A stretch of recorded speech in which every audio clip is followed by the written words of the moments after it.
Qarabağımızın o sarı gəlini. İndi düşmən əlləri oynatdıqca sarı telini. Gözləri yolda qalıbdır gözəlli Qarabağın. İndi həmin gözəldir bəzəyi düşmən yatağına. Güya vətən sevib deyirik ki can vətən. Biz məgər görməyirik mi ağlayır qan vətən. Kim ağlayacaq vətənin bu gününə? Sən ağlasan öz gününə, mən isə öz günümə. Daş üstə daş qoyub dikmişik dövlətimizi. Göz yaşımız ilə qurmuşuq ölkəmizi. Ey Azəriyəm deyə dərk elə. Ya bu vətəni sev ya da tərk elə. Vətən sənin torpağının qüdrətinə qurban olum. Babəkinin Koroğlunun qeyrətinə qurban olum.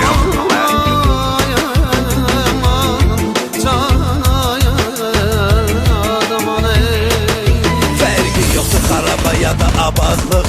Fərqi yoxdur izindən ya da ki azadlıq. Hər kim ki tanımırsa doğulduğu millətini, demək o şəxs tanımır Allah'ın öz dilini. Düzdür ki inkişaf eləyir bugün vətənimiz. Görəsən inkişaf edirmi bizim birliyimiz? Biz əgər var olsak, bütövlükdə bir olsak, yaşadacaqdır hər zaman dünyada birliyimiz.